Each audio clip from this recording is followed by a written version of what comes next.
Hello दोस्तों, कैसे हैं आप सब।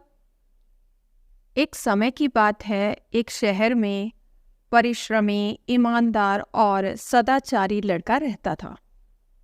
माता पिता, भाई बहन, मित्र, रिश्तेदार सब उसे बहुत प्यार करते थे।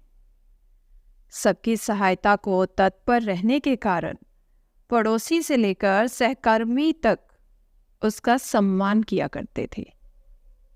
सब कुछ अच्छा था, किंतु जीवन में वह जिस सफलता प्राप्ति का सपना देखा करता था, वह उससे कोसों दूर था। वह दिन रात जी जान लगाकर मेहनत करता, किंतु असफलता ही उसके हाथ लगती। उसका पूरा जीवन ऐसे ही निकल गया और अंत में जीवन चक्र से निकलकर वह काल चक्र में समा गया। क्योंकि उसने जीवन में सुकर्म किए थे, इसलिए उसे स्वर्ग की प्राप्ति हुई। देवदूत उसे लेकर स्वर्ग पहुंचे। स्वर्गलोक का अलौकिक सौंदर्य देखकर वह मंत्रमुग्ध हो गया और देवदूत से बोला, ये कौन सा स्थान है? ये स्वर्गलोक है। तुम्हारे अच्छे कर्म के कारण तुम्हें स्वर्ग में स्थान प्राप्त हुआ है। अब से तुम यहीं रहोगे, देवदूत ने उत्तर दिया। ये सुनकर लड़का बहुत खुश हो गया। देवदूत ने उसे वह घर दिखाया जहां उसके रहने की व्यवस्था की गई थी। वह एक आलीशान घर था। इतना आलीशान घर उसने अपने जीवन में कभी नहीं देखा था। देवदूत उसे घर के भीतर ले गया और एक एक करके सारे कमरे दिखाने लगा। सभी कमरे बहुत सुंदर थे।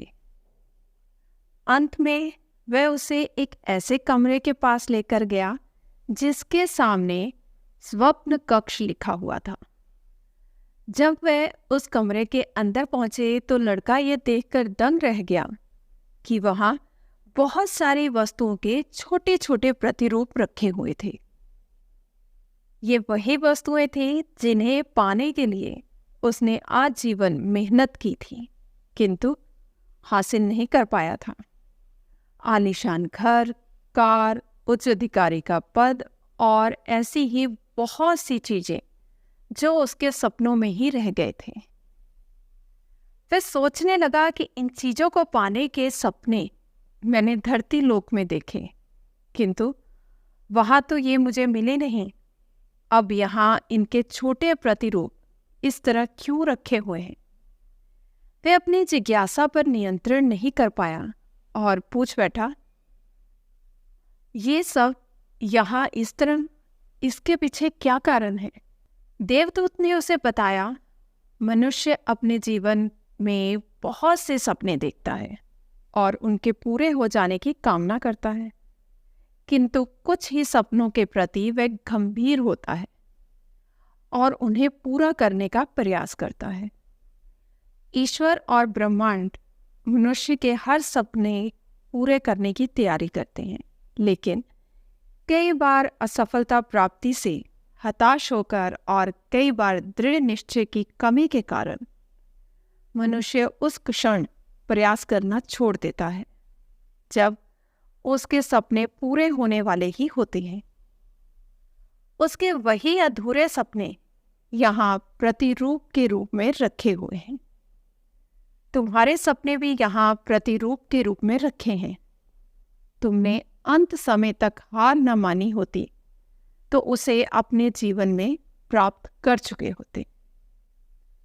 लड़के को अपने जीवन काल में की गई गलती समझ आ गई, किंतु मृत्यु के पश्चात अब वह कुछ नहीं कर सकता था।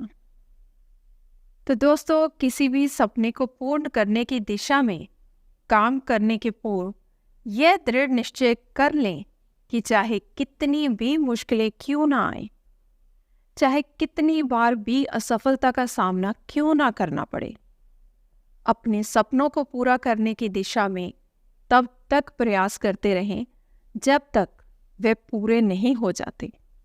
अन्यथा समय निकल जाने के बाद ये मलाल रह जाएगा कि काश मैंने थोड़ा सा प्रयास और किया होता। अपने सपनों को अधूरा मत रहने दीजिए। दृढ़ निश्चय और अथक प्रयास से उन्हें हकीकत में तब्दील करके ही दम लीजिए। तो दोस्तों, आशा करती हूँ आज की कहानी आपको पसंद आई होगी। धन्यवाद।